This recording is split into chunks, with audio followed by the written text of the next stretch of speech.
Exercice 1. Perturbation sur une corde. Au cours d'une manipulation de cours, un élève crée une perturbation qui se propage le long d'une onde élastique. La scène est filmée et un chronomètre est déclenché lorsque la perturbation quitte la main de l'élève, repérée par le point S sur la corde.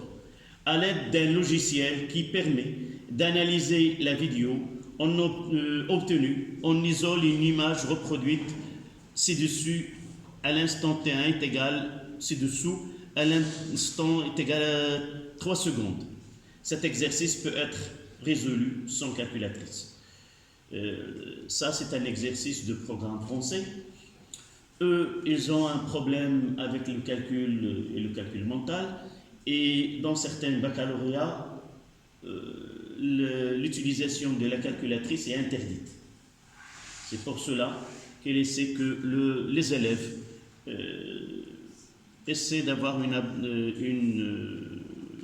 agilité de faire le calcul mental et sans l'aide de calculatrice. Parfois, il est permise, parfois, il est non autorisé dans un examen de baccalauréat. D'accord ? Ça, on n'est pas arrivé à ce stade-là pour laisser l'élève faire des petits calculs parce que 10 sur 2 c'est facile sans utiliser la calculatrice, 2 sur 1 et ainsi de suite, faire des petits calculs qui ne nécessitent pas une calculatrice.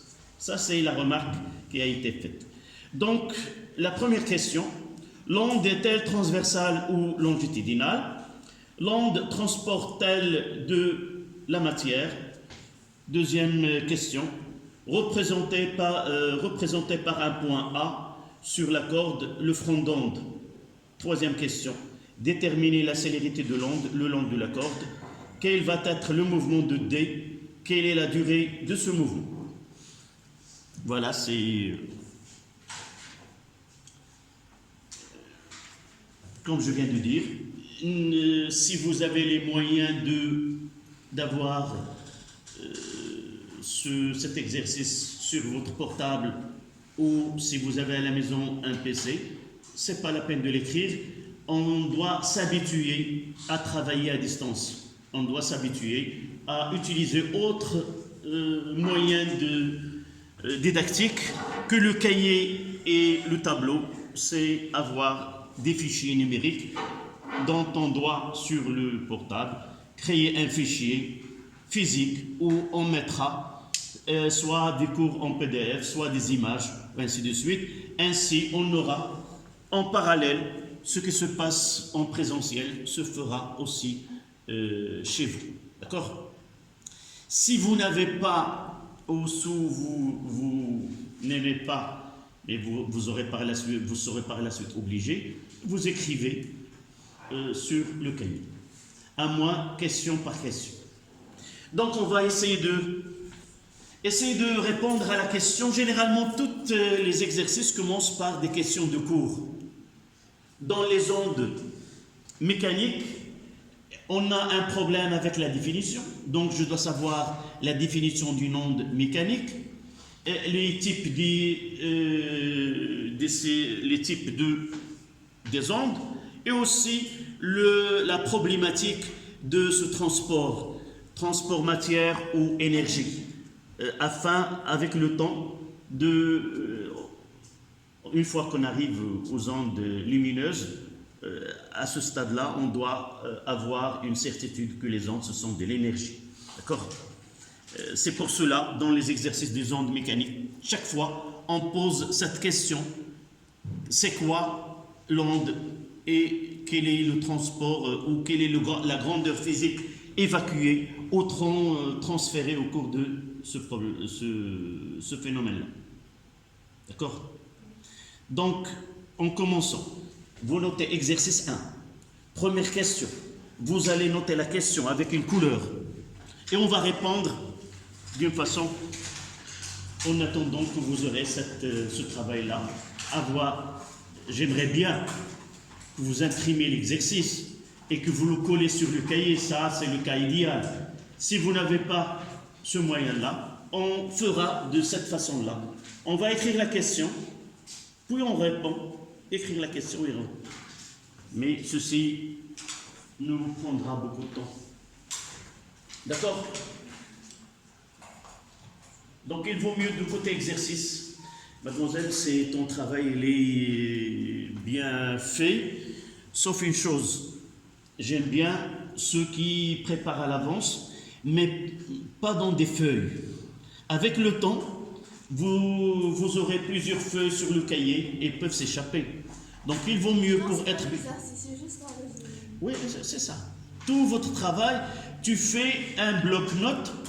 Dans ce bloc-notes, tu fais un résumé du cours, ton résumé, les définitions que tu auras besoin par la suite, et chaque fois, par exemple, en venant à l'école, dans le transport commun, au lieu de perdre le temps, j'ouvre mon bloc-notes et j'essaie de revoir ce que j'ai. Je ne le mettrai pas très grand, un petit carnet.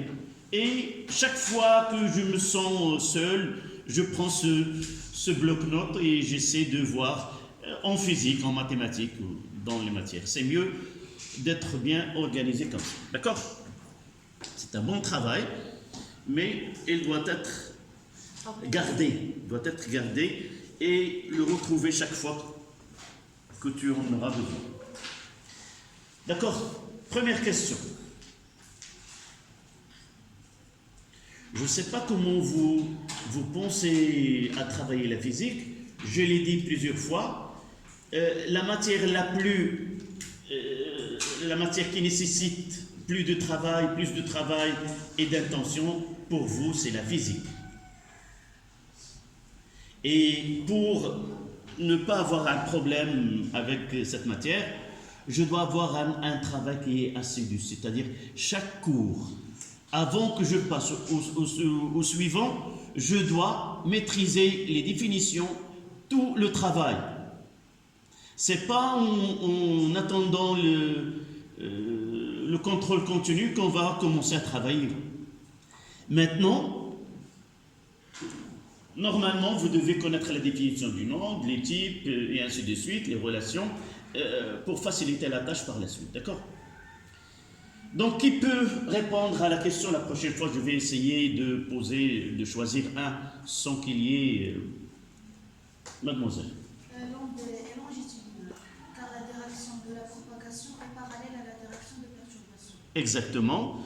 Une petite remarque là, je vais essayer de donner comment je conçois la réponse des exercices.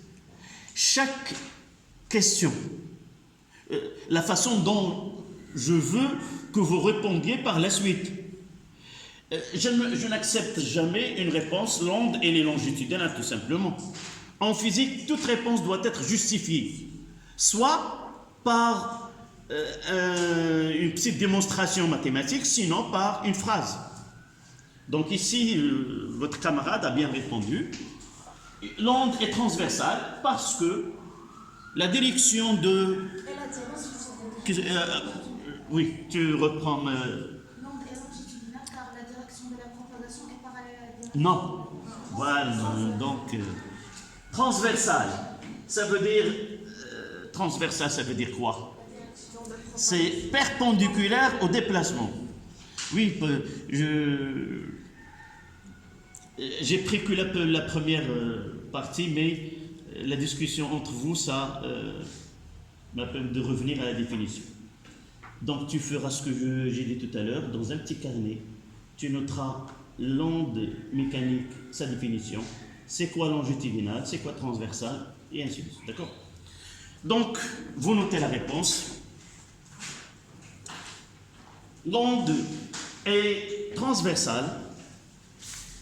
L'onde est transversale puisque la direction de propagation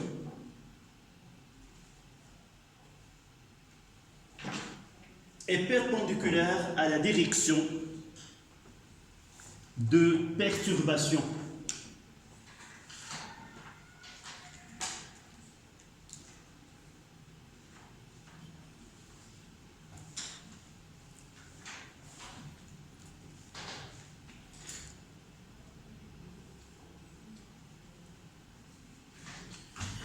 La deuxième question. Tu nous lis, mademoiselle, la question? Oui. Transporte de la matière. Deuxième question, représenter. Ah oui, le deuxième tranche, l'onde. Y a-t-il l'onde transporte-t-elle de la matière? Non. Je viens de le dire tout à l'heure que parmi les difficultés, parmi les choses où le phénomène d'onde a été bâti, c'est pour essayer de faire comprendre aux gens que l'onde, c'est pas un transport de la matière, c'est de l'énergie. C'est la base qu'on doit avoir lorsqu'on étudie les ondes. D'accord? D'où vient cette énergie dans cet exercice? Oui, je dois mettre en haut et lire. La main secouée. Cet élève, une fois qu'il essaie, c'est quoi ça? C'est un mouvement. Là, cette corde, il a une masse et une vitesse. Il y a de l'énergie cinétique et de l'énergie potentielle. Donc, l'opérateur qui est l'élève communique de l'énergie mécanique à la corde. D'accord? Donc, c'est un transport de l'énergie et non un transport de la matière.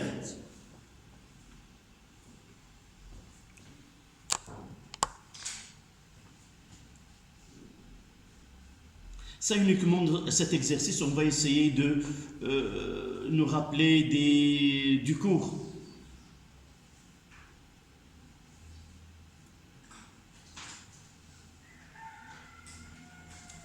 Troisième question, ou deuxième question. Nous est le front d'onde. Oui, c'est quoi le front d'onde? Donc, dans cet exemple où on peut schématiser le point A, quelle est son abscisse sur le schéma? 3. Là, 1, l'unité c'est le mètre, 1 mètre, 2 mètres, 3 mètres. Donc ici, le point d'abscisse X est égal à 3 mètres et le point est le front d'onde. D'accord? C'est le devant entre guillemets de l'onde. Si nous avons un train, la locomotive, c'est le devant de la locomotive, c'est celle qui schématisera ce front d'onde. En arabe, c'est quoi? Muqaddimat al-mawja. D'accord? Donc, deuxième question. Le point d'abscisse X est égal à 3 mètres. Deuxième question, oui. Normalement, on doit avoir une deuxième question, l'onde. C'est pour cela que nous avons deux questions en un. Donc, deuxième question. J'ai dit, le point d'abscisse X est égal à 3 mètres. Représente le front d'onde.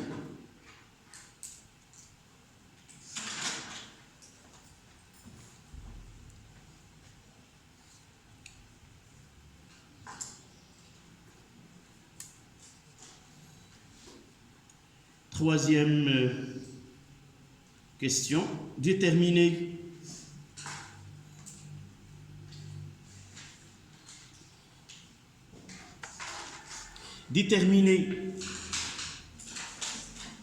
la célérité de l'onde de la corde.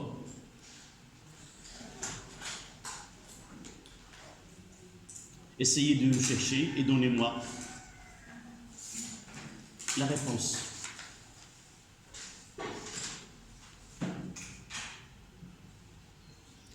Comme j'ai dit tout à l'heure, essayez d'écrire les questions avec une couleur et la réponse avec une autre couleur afin de différencier au lieu de prendre du temps à écrire tout l'exercice.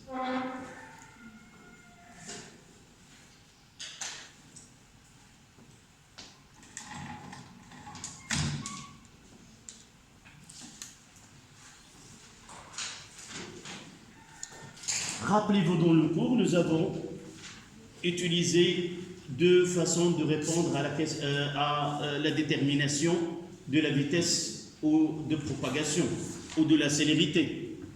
Qui peut me rappeler les deux? Oui? V est égal D sur D t, ou bien V est égal x2 moins x1 sur t2 moins t1. D'accord. Quand est-ce que j'utilise D sur delta de t?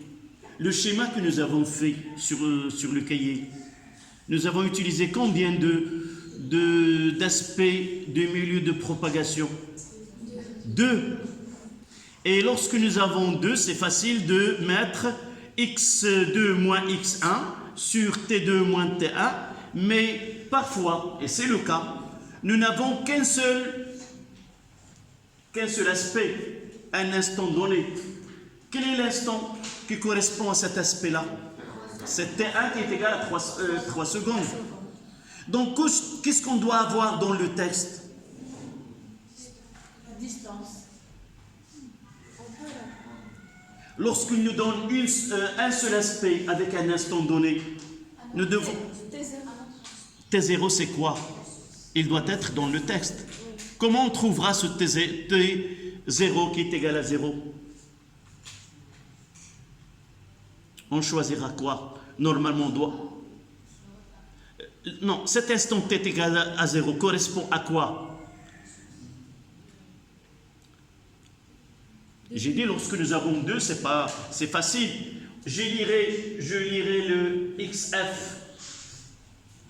et xf2, t1 et t2. Mais dans ce cas-là, E, c'est la source, et l'instant où la perturbation naît en E, c'est l'origine des temps. Et par la suite, la distance parcourue au cours de la durée T1 moins T0, c'est celle-là. Donc, on n'utilisera pas V est égal à D sur delta de T. On utilisera quoi? On utilisera V est égal à XF sur TF.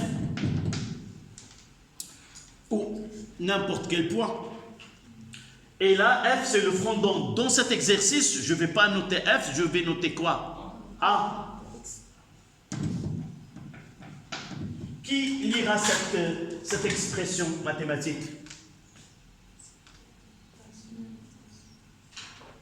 La lecture de cette expression.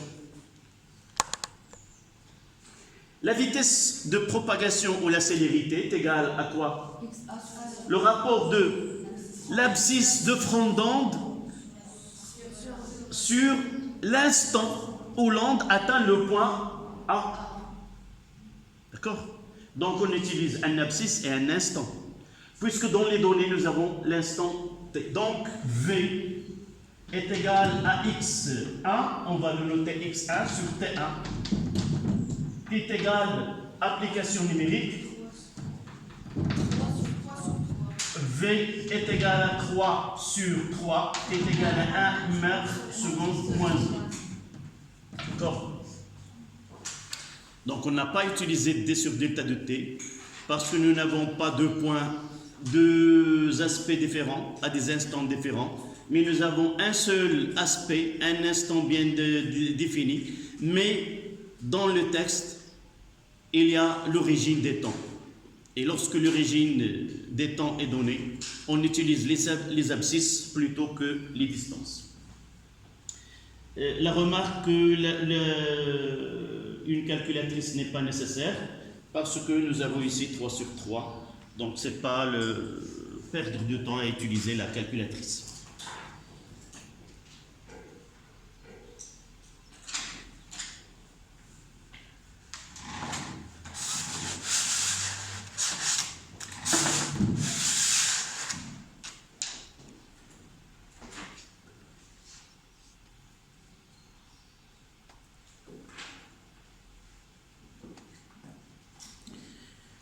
La troisième question, ou plutôt la quatrième, quel va être le mouvement de point D et quelle est la durée de ce mouvement?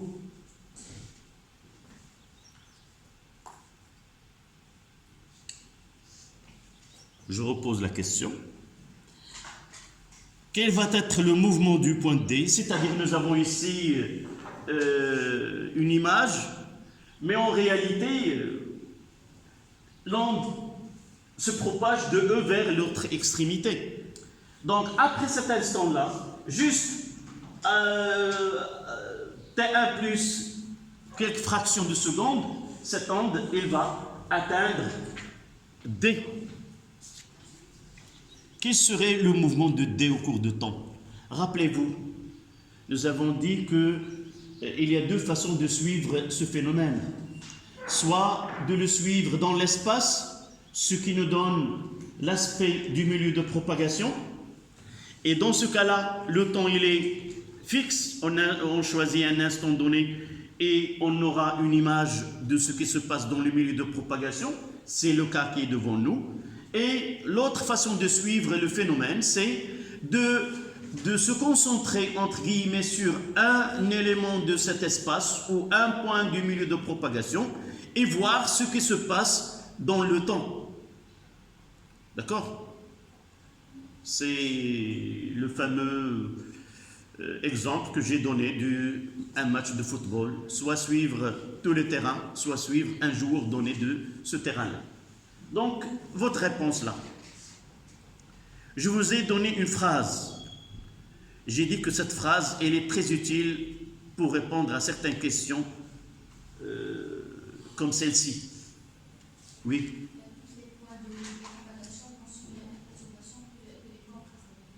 C'est exact.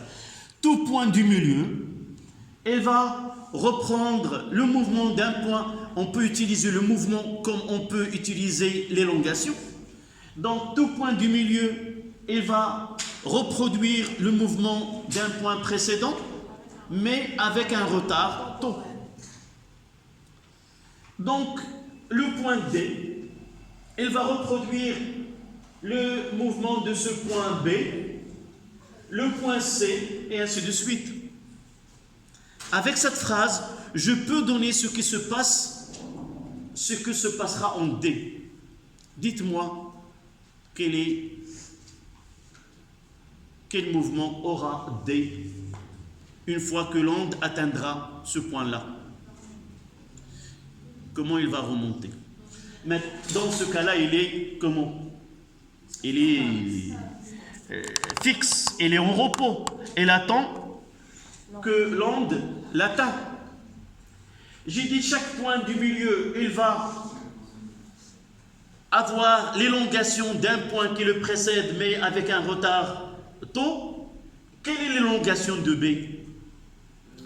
Là, j'ai pas, c'est pas moi, mais j'assume la responsabilité. On n'a pas fait une orientation. Là, c'est Y de X à l'instant T1. On oriente, nous avons dit que l'élongation est une grandeur, comment il est? Non, d'une façon générale. Elle est algébrique. Ça veut dire quoi? Elle peut être positive comme il peut être négative. Donc, lorsqu'on choisit, généralement, dans un milieu dans un schéma où il y a un aspect du milieu de propagation, toujours on doit ajouter un axe des abscisses et un axe qui nous donne l'orientation de l'élongation. C'est-à-dire, elle est positive vers le haut, là c'est 0, là c'est négatif. Donc le point B, quelle est son élongation en valeur algébrique? Négatif, c'est-à-dire, il y a un mouvement vers le bas. Donc, une fois que l'onde atteint D, il fera un mouvement comment? Un déplacement vers le bas, donc négatif, on dira vers le bas. Puisque dans l'exercice, ils n'ont pas parlé de l'élongation de point D. D'accord? S'ils nous donnent comment varie l'élongation de point D, nous disons qu'il aura une élongation négative, puis s'annule, puis positive. Mais ils nous ont dit le mouvement. Donc il vaut mieux de répondre vers le bas, vers le haut, à droite, à gauche, et ainsi de suite. D'accord? Donc qui peut me donner la réponse maintenant, mademoiselle? Tu vas nous donner le scénario si vous voulez. Ce qui se passe dans le temps. Là, il est au repos. Après un certain temps, il va entrer au mouvement. Ce mouvement, c'est quoi? D'abord, on mettra d'abord un mouvement vers le bas et il va prendre l'élongation de ce point-là, qui est quoi? 0. Donc, ça veut dire qu'il va descendre, puis il va remonter à sa position de repos. Et juste après, qu'est-ce qu'il va faire? Il va remonter vers le haut avec une élongation positive, puis il va revenir au repos. Donc ce mouvement, c'est une descente, remonter vers une élongation maximale positive, puis revenir à sa position de repos. D'accord? Et grâce à quoi nous avons pu répondre à cette question? C'est la phrase « Tout point du milieu aura l'élongation ou le mouvement de point qui le précède ». L'élongation pour savoir est-ce qu'il est positif ou négatif, afin de dire par la suite vers le bas. D'accord? J'utilise les mathématiques pour l'élongation et le signe pour dire que vers le bas ou vers le haut. Donc, qui peut formuler la réponse totale de cette question?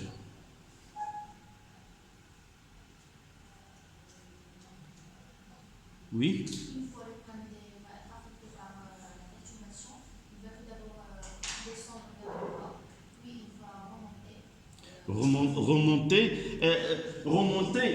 il peut remonter avec une élongation négative à sa position, mais remonter vers une élongation positive maximale, puis redescendre vers le point de repos, vers la position de repos. D'accord? Tu peux reprendre cette phrase?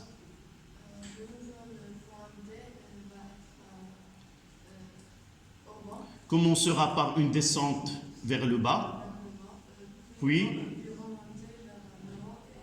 avec une élongation maximale positive, puis revenir à sa position de repos. Vous pouvez l'écrire sans que je dicte les phrases? D'accord. Essayez de la reproduire sur vos cahiers.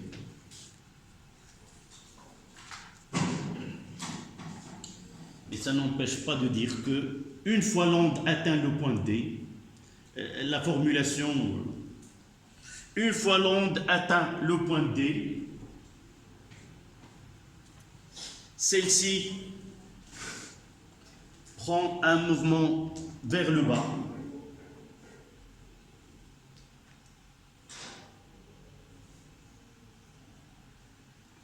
puis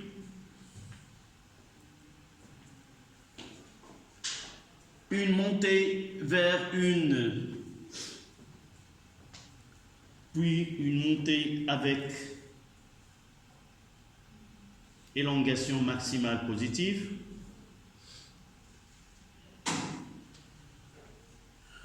puis revient à sa position de repos.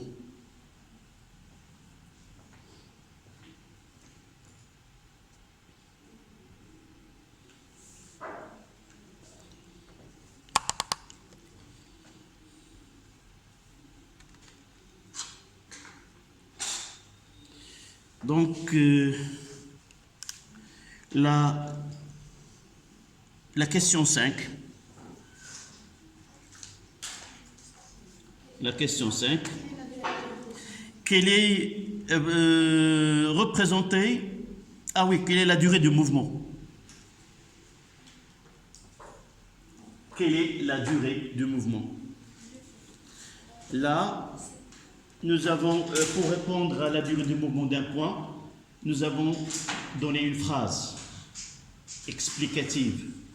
Cette phrase nous permet de déterminer la durée du mouvement de chaque point du milieu de propagation. Oui? Il y a un retard entre le point D et la source. Lorsque nous avons parlé de durée de mouvement, nous avons, avant de traiter la durée du mouvement, on a parlé d'un autre durée. Non, ce n'est pas le retard. La durée de déformation. Donc, ce qui est plus important dans les ondes mécaniques, c'est que c'est une perturbation limitée dans le temps.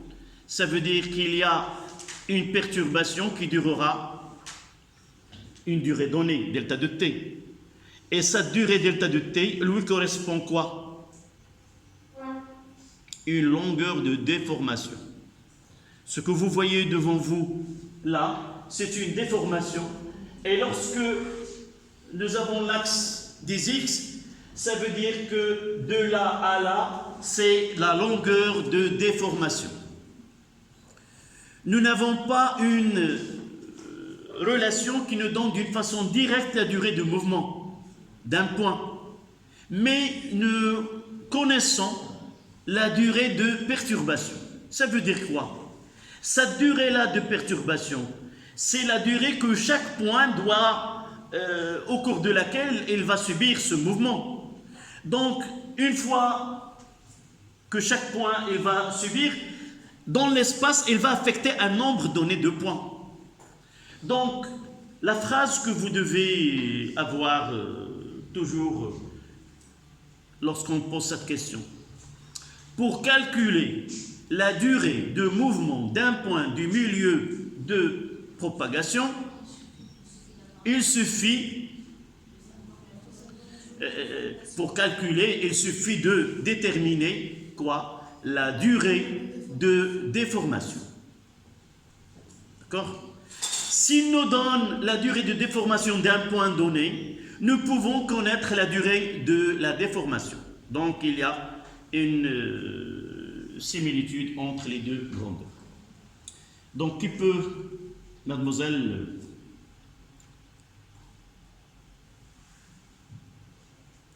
tu redis cette phrase que nous venons de... D'abord, parce que j'ai posé la question, parce que tu étais en train d'écrire, et généralement, lorsque je parle, essayez de vous concentrer et de suivre ce que je dis. Qu'est-ce que je viens de dire?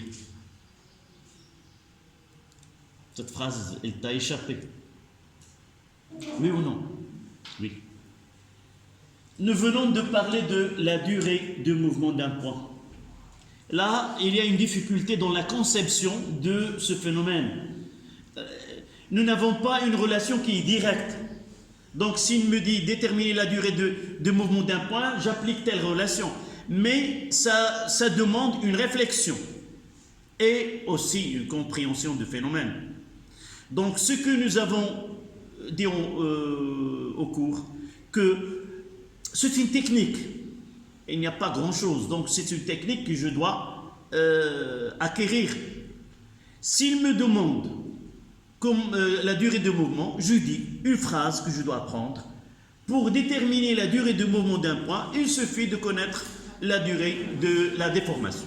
2 points, calculons la durée de déformation. Et là, nous avons une seule relation, V est égal à D sur delta de T. Nous remplaçons ce D par L, qui est la longueur de déformation, et delta de T, ça sera la durée de déformation.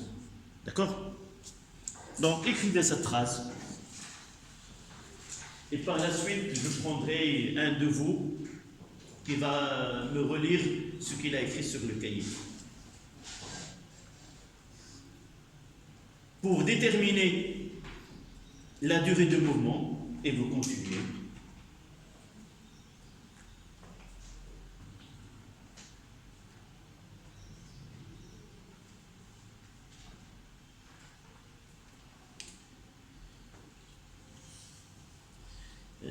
Rappelle-moi ton... J'ai pas, mais ton nom, oui. Ton prénom. C'est Mohamed. Tu m'attends à finir la dictée de la phrase ou non, la phrase que je viens de dire. Pour déterminer la durée de mouvement d'un point du milieu, tu continues. Et c'est pour cela que j'ai posé la question. Tu as écrit, pour calculer la durée de point, tu attends que je termine. Non, non, tu dois la reproduire toi-même. Est-ce que tu as suivi ce que je viens de dire? Est-ce que tu as compris?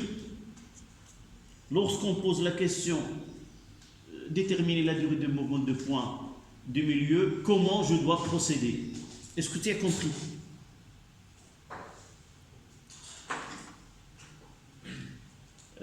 Tu n'as pas assisté aux séances précédentes?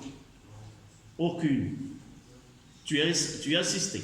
Et tu as assisté au cours. Donc, la prochaine fois, lorsque vous êtes en cours, ne laissez pas les choses s'accumuler. Si une notion n'est pas comprise, vous posez la question. D'accord? Au cours de la séance, ça sera facile. Mais avec 2 ou 3 séances, le phénomène, ça sera complexe. Donc, c'est Mohamed, ce que je viens de dire, c'est quoi? Dans un exercice, il nous demande de calculer le mouvement d'un point. Au lieu de s'intéresser au milieu de propagation tout entier et de voir de loin ce qui se produit, on va se concentrer sur un point donné. Par exemple, D. Il me dit, quelle est la durée du mouvement? Est-ce qu'il va faire comme ça et revient, ou lentement, ou d'une façon plus rapide? D'accord? Donc, si cette question-là, je dois la connaître d'avance, je dois connaître le moyen de réponse. C'est quoi? Je dis dans ma mémoire, lorsqu'il me demande de calculer la durée de mouvement d'un point, la technique c'est quoi? Je dois, la phrase que je dois écrire pour justifier comment calculer cette distance, j'écrirai: pour calculer la durée de mouvement d'un point appartenant au milieu de propagation, il suffit de calculer, là tu continues ton écriture, il suffit de calculer la durée de déformation. Voilà, là, on mettra une virgule. Et qu'est-ce que je dois faire? Pour calculer la durée de déformation, il suffit de lire la longueur de déformation. Je mettrai 2 points et à la ligne, je mettrai la relation. Évidemment, c'est la première séance des exercices et toujours il y a une difficulté lorsqu'on traite des notions comme ça dans un exercice. Mais une fois qu'on s'habitue à certaines questions, on n'aura pas de problème par la suite. Donc, la phrase, vous l'avez écrite: pour calculer la durée de mouvement d'un point du milieu, il suffit de calculer la durée de déformation. Et donc, pour ne pas écrire D est égal à L sur delta de T, là c'est la longueur de déformation ou de perturbation.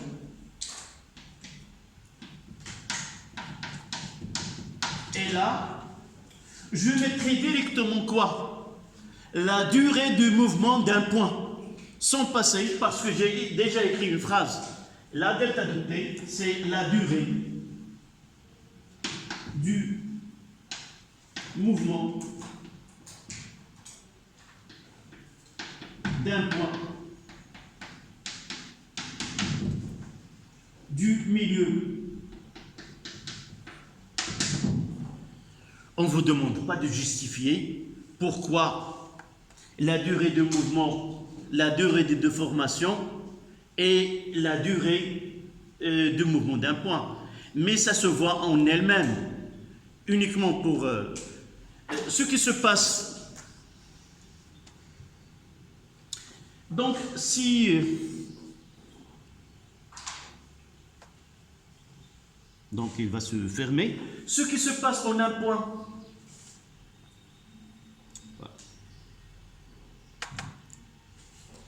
Ce qui se passe en un point donné, voilà, ce qui va se passer en dérive pour ramener que il va faire le mouvement de ce point, d'accord?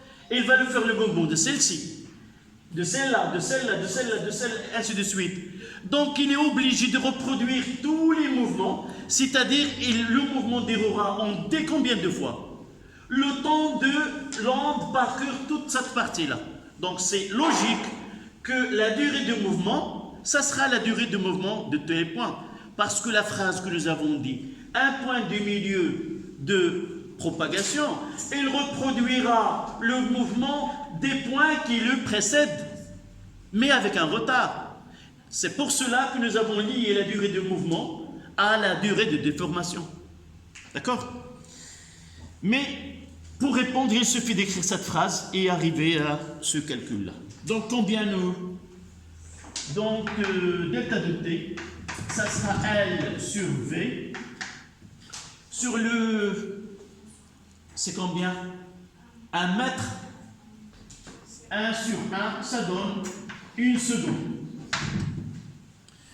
Donc chaque point du milieu, il va quitter sa place vers le bas, puis vers le haut, et revenir à sa position de repos pendant 1 seconde.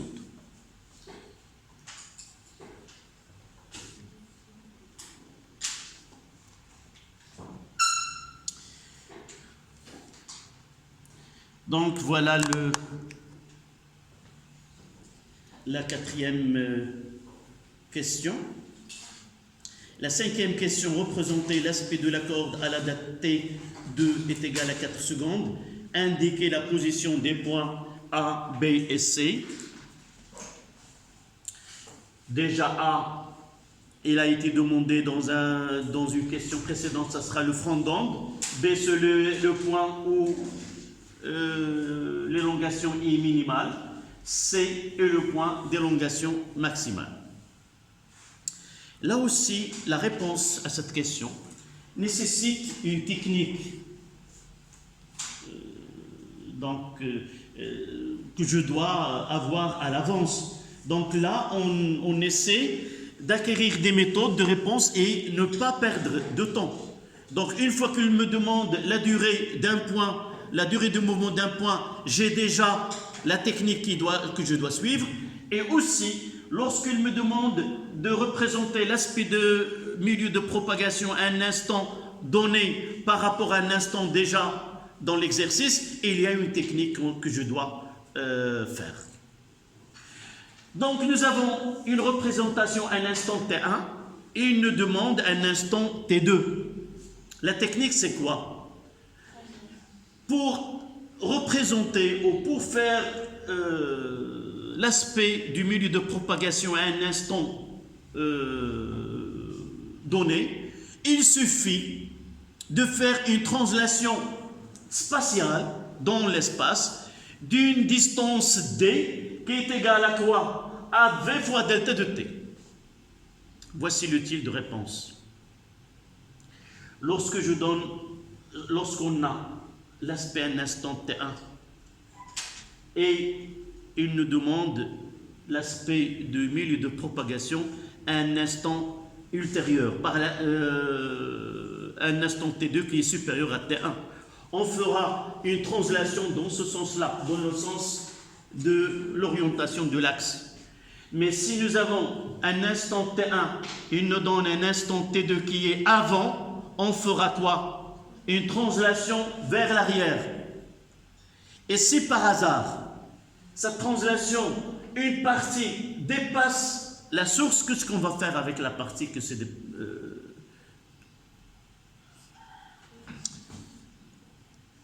Avant de parler de ce cas qui est un peu difficile, est-ce que vous avez su maintenant la technique pour répondre à cette question?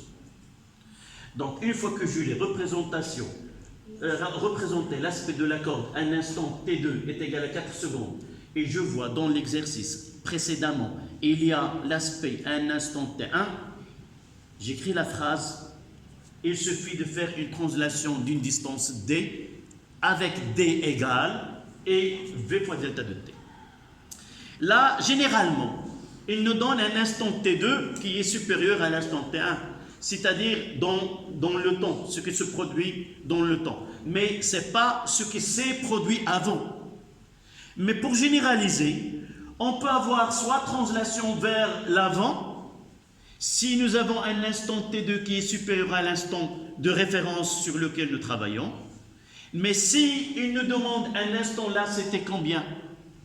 2. S'il nous demande 1 seconde, donc c'est un instant qui est avant. Je ferai le même travail.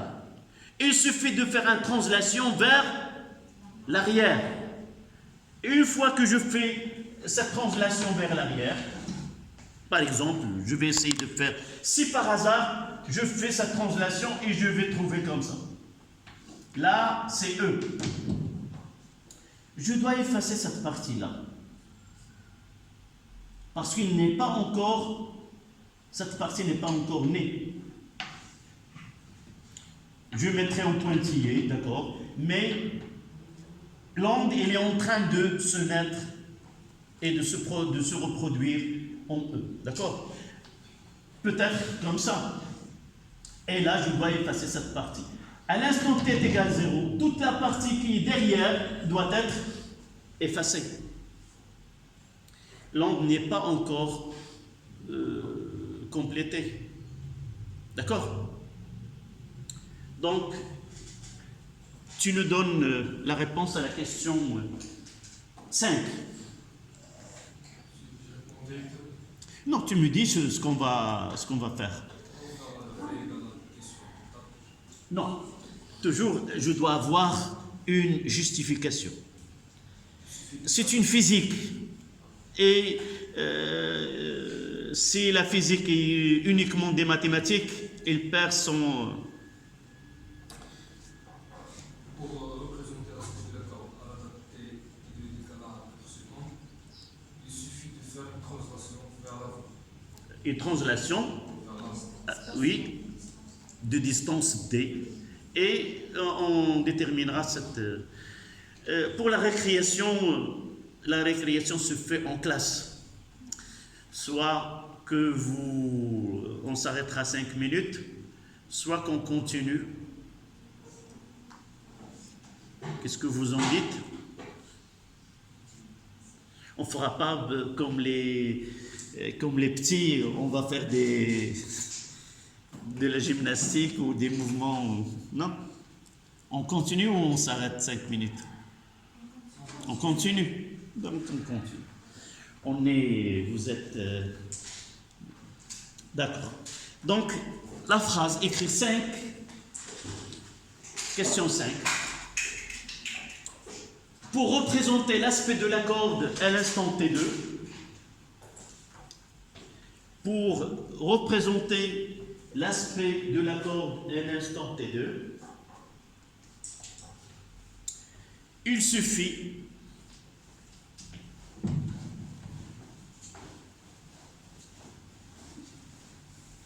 de faire une translation. Il suffit de faire une translation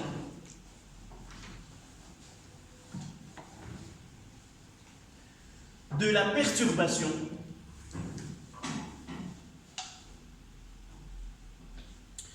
d'une distance D qui est égale à V fois delta de T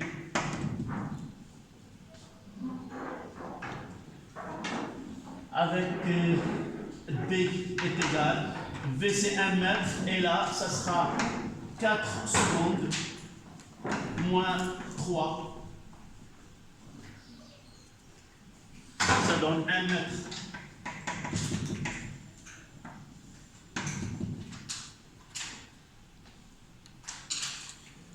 Et là, je vais essayer de faire ce schéma-là.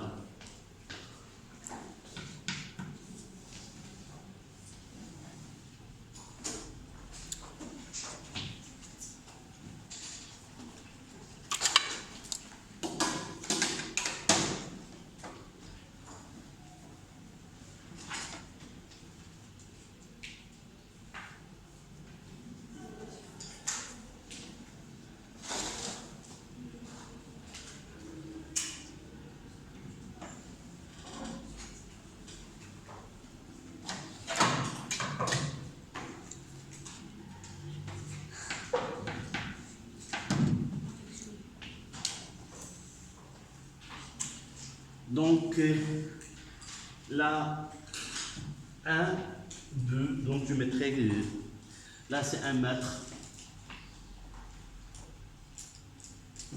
là c'est 2, ainsi de suite. Donc, à l'instant T1, nous avons 2, 2.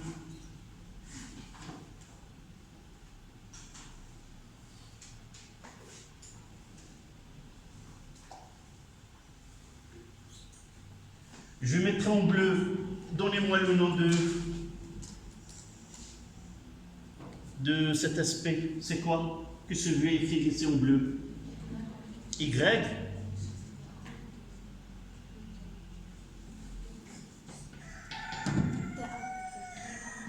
Y2, à l'instant T1, en fonction du X.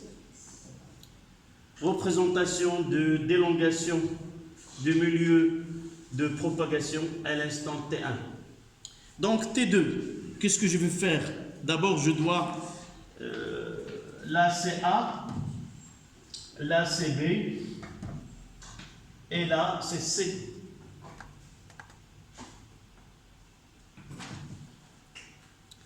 Donc je vais faire une translation.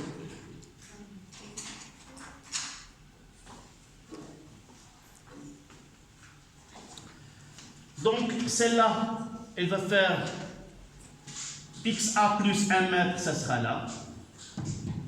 Et ainsi de suite, donc ça sera.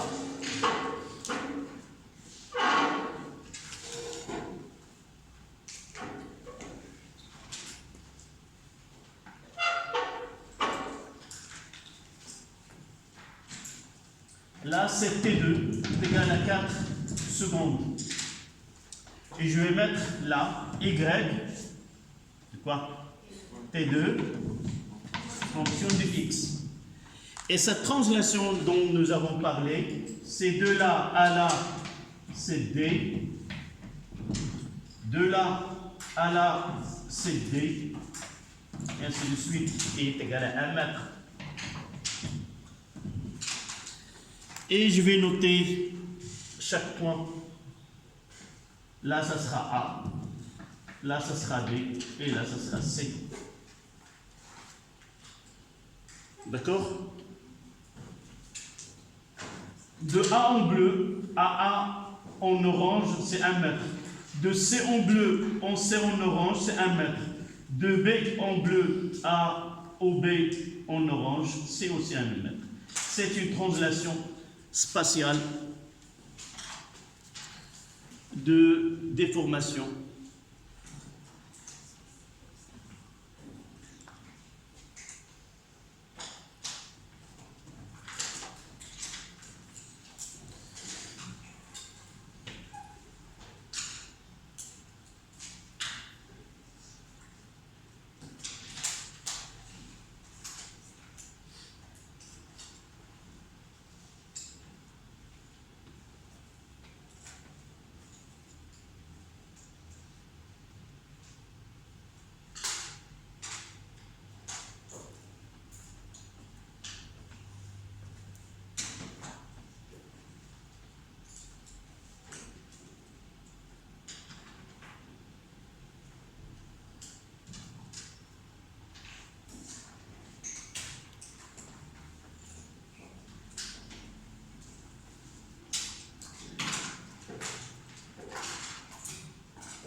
La dernière question.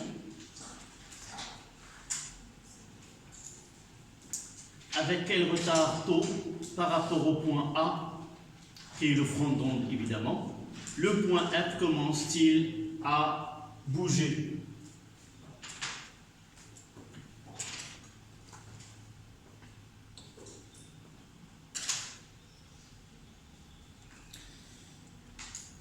Là, nous avons la plupart des techniques qu'on demande dans un exercice, nous l'avons vu, surtout pour une corde.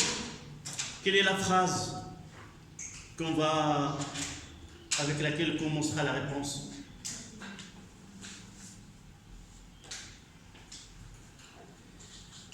Pour choisir la réponse, parfois si j'arrive pas à connaître la phrase, je relis la question.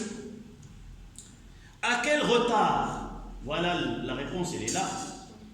Donc la phrase, c'est quoi? Deux points du milieu reprend d'un autre point avec un retard taux qui est égal à quoi? Nous l'avons vu dans le cours, c'est SM sur V. Et là, ça sera FA sur V. Il suffit de changer ce que nous avons dans le cours, le retard d'un point par rapport à la source, mais toujours, nous l'avons dit au cours, qu'on peut demander le retard d'un point par rapport à un autre. Et c'est le cas ici. D'accord? Alors, tu n'as pas encore terminé. Vous avez terminé? Non. Non.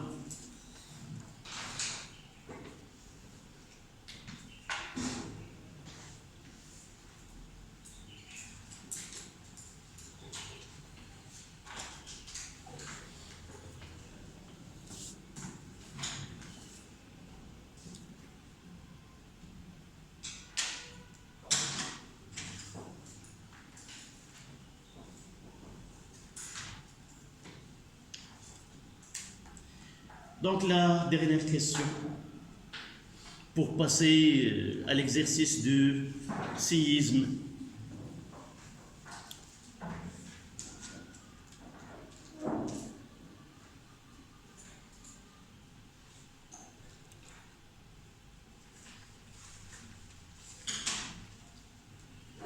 Et la phrase, ça sera: le point F reproduira le mouvement de point A avec un retard taux qui est égal. Donc là, c'est la 6e question. Le point F reproduira le mouvement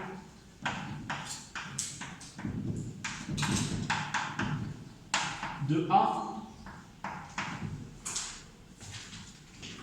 avec un retard taux qui est égal à c'est AF sur V. Il nous reste l'application numérique. À toi, quelle est la distance AF? 3 mètres.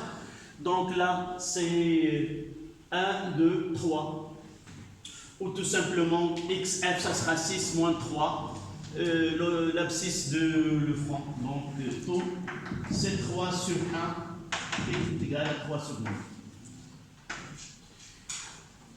Donc, après que l'onde atteint A, dans 3 secondes, le point F entrera en mouvement où l'onde atteindra le point F.